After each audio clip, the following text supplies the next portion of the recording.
I went 5 straight years without missing a single day of workout, 365 days a year. Every single day I was in the water. There are days you're not gonna wanna do it. I mean, everybody has those days. But it's what you do on those days that help you move forward. Winning is in all of us. Everybody wants the end result, but what you have to endure to win, no one wants to talk about. If you know that you were destined for something, then you can withstand the setbacks, the difficulties, the bullshit, criticism, and all the other things. You know, everybody can compete when they're feeling good, happy, excited, but it's the best people who can overcome when they're tired, sore. Mental power that the greatest athletes have can push all the pain aside. The first time I had met Stephen Curry back in 2007, and it was after his freshman year at Davidson, which is before he blew up. No one knew who Stephen Curry was after his freshman year. But I remember there was a few things really remarkable about him. But the most impressive thing was at the end of the first workout, he came over to me and Steph said, "Will you rebound for me? Because I don't leave the gym until I swish 5 free throws in a row." I mean, he was conditioning himself to be in that state. He was conditioning himself to do that, to not accept anything less. And you know, one of the reasons I think he'll go down in history as the best shooter we've ever seen is his ability just to move on to the next shot. But at the root of it is you want to be the best. You love competing and you want to dominate. The greatest athletes in the world don't make excuses. I wanted to do something that nobody had ever done before. And that started with a dream and a goal. I wanted to be the greatest of all time. And I think I always felt like I wanted to be good at everything I did and be great at what I did. And I never expected to be as good as I was. No matter what you do in life, where you're at, this is what winning takes. And it's in all of us. We all have fear. But if you harness it, it takes you to places that you couldn't even imagine. There's mistakes, there's regrets, there's sadness, there's joy, there's frustration, there's sorrow, there's heartbreak, there's elation. It's all part of it. It's all part of life. You know, I said to myself, I'm going to do this and no one's going to stop me. I think that's the biggest thing.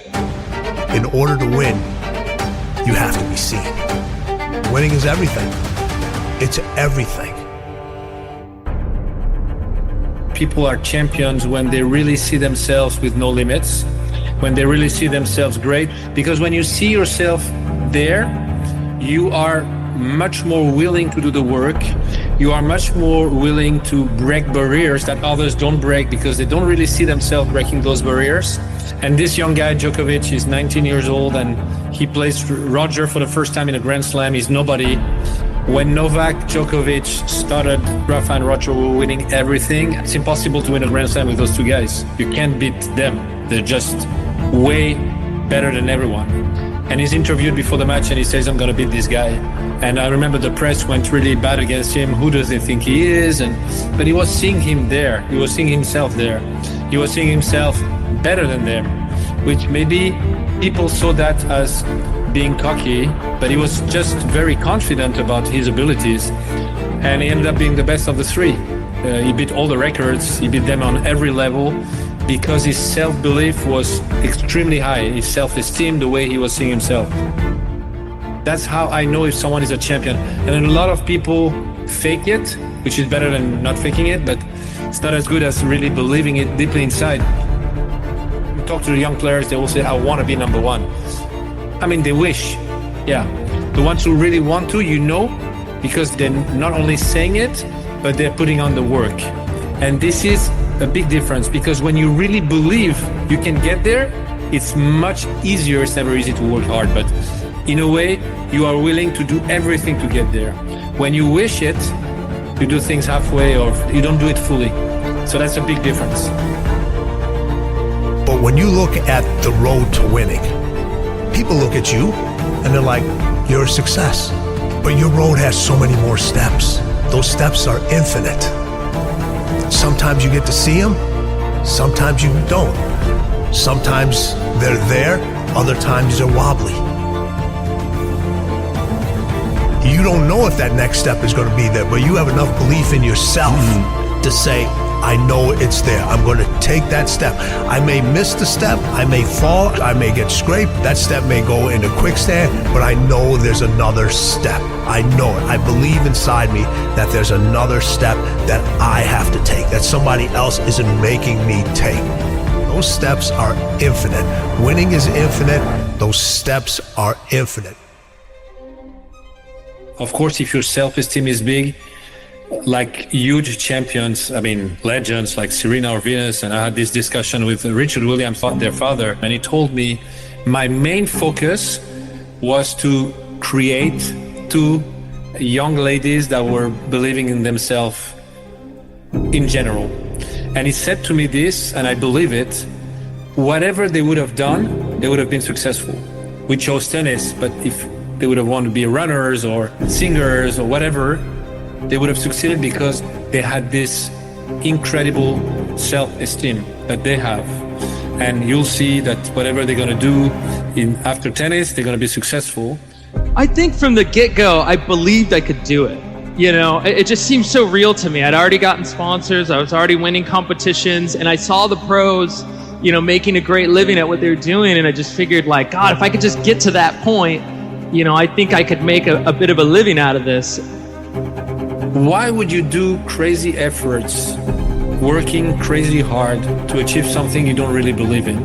Why would you put yourself at risk to fail if you don't deeply believe that at the end you're going to make it? I'm not saying that people never fail. Of course they fail, and Serena failed many times in tennis too. But we remember what she achieved, which is much bigger. The great Serena Williams. I mean, I just never think I'm going to lose. I just don't want people to think I'm too cocky or anything. And you're only as good as your last win, so I hate losing. I mean, that's no secret. So, but you got to lose. I feel like every time I lose, I get better. And I think it's important for me to have losses.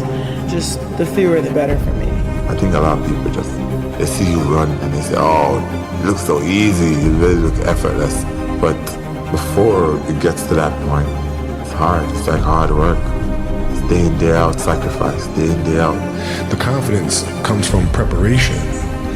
You know, so when the game's on the line, I'm not asking myself to do something that I haven't done thousands of times before.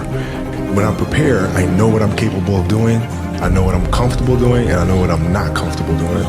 You know, and so in those moments, if it looks like I'm ice cold or not nervous, it's because I've done it thousands of times before. So what's one more time? No, I've never been afraid. I mean, obviously you're nervous, but afraid means you're not confident in your skills. I have total confidence in my skills, so I'm not afraid. You know, if you put your mind to doing whatever you want to do, you know, good things can happen. That shot gave me the idea that I could be better than what people think, and I can, you know, surpass any expectations that I may have for myself. The start is just every day do something you didn't do the day before. If you just pay attention to the details, you pay attention to the details, those distinctions are easy to see. Everybody talks about working hard, showing up early, showing up late, doing all. Everybody can do that. Everybody can do that.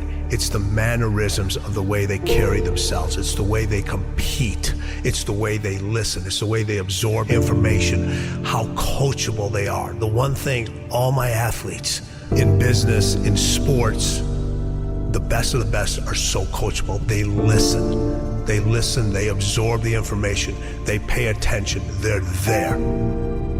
Of course you want to win, but winning is not a goal. Winning is a result. The goal is, what do I focus on? I focus only on things that I can control. Winning, you cannot control everything, but there are a lot of things you can control. And a lot of things happen. A lot of emotions come in. A lot of thoughts come in. You have to take them away, and the only way to take them away is to talk to yourself in a way that makes you better.